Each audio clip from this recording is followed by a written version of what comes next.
Hello everyone, welcome to my channel where we talk about things we love like gaming, shows, and anime. Sonya Blade is the coolest chick in the USA, as her theme song says. This is one character you don't want to mess with, in bed or in battle. She could blow your ass away with a simple kiss. Damn! That sucks because she's like the major eye candy of the game. I should have called her that. Major Briggs and Major Eye Candy. But anyways, today I'm going to show you all 10 awesome facts you probably didn't know about Sonya Blade. So sit back, grab some churritos, that's tiny bite-sized churros, not counterfeit Doritos, and let's begin with the list. Number 10. Sonya was originally not going to be in the first Mortal Kombat game, but that's because she was originally going to be Curtis Stryker, a dude. And he'd be Jax's partner as well. But before that, it was Jax who would take the name Curtis Stryker, and then that was all changed for the sequel. But as for Sonya, she was created to add a female character to the game since it was an all-male cast at the time. Number 9. In the Mortal Kombat comics by Malibu Comics, there was a point where Shao Kahn wanted to invade Earth as usual, but his plan was to marry Sonya Blade so that he could loophole his way into invading Earthrealm. Reptile manages to brainwash her into going with it, but in the end, Shao Kahn doesn't manage to get married as you'd expect, but he did manage to put Sonya in a very lovely wedding dress. Number 8. The game Mortal Kombat Special Forces is based on, well, the Special Forces, yet the main character is not even in the game. Remember, Jax wasn't the first person to be introduced to the Special Forces, it was Sonya.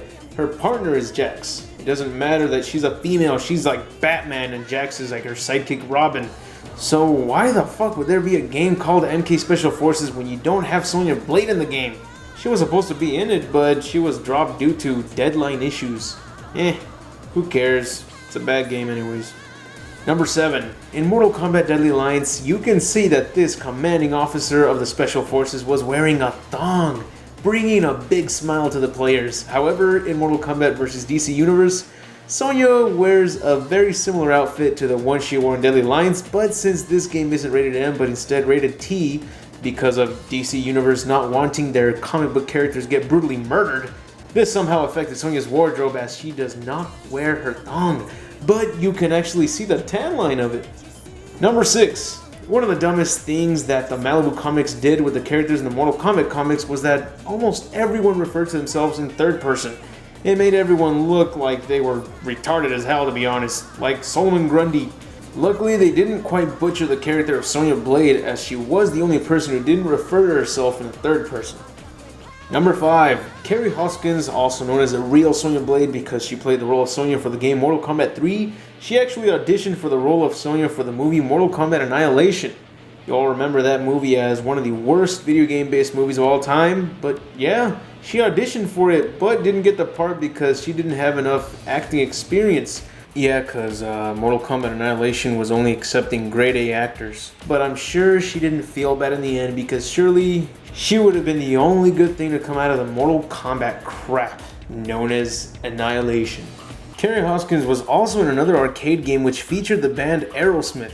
The game was called Revolution X and Carrie played the role of Super Hot Bikini Chick. I gotta say that I love the game for the music and the gameplay and tits. Number 4. Sonya was not in Mortal Kombat Deception as she was one of the characters that died in the fight against the Deadly Alliance.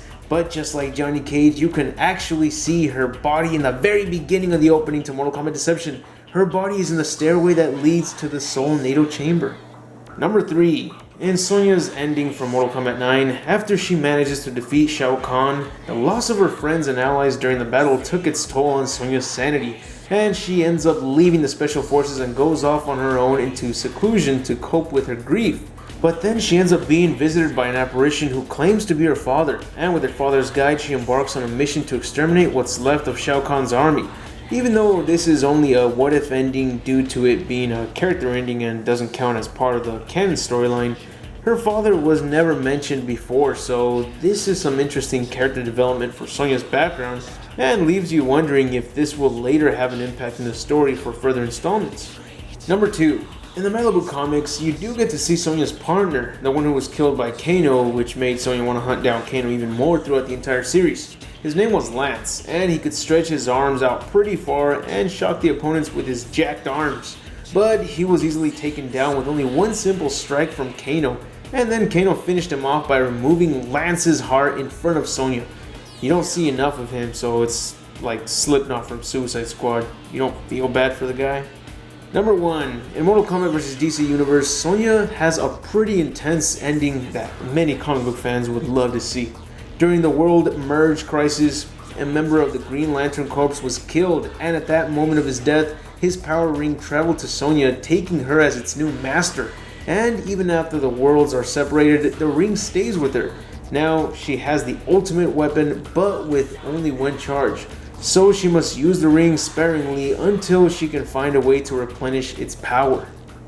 And that's it for the video. I hope you enjoyed it, and if so, please leave a like, share with others, and subscribe if you haven't. And don't forget to click on the little bell icon next to the subscribe button to notify you of every new video that gets uploaded to the channel. And if you'd like to support me on Patreon, check out the link in the description, and follow me on Twitter to find out what videos are up next. Anyways, I'll see you all tomorrow, and remember to have an awesome day.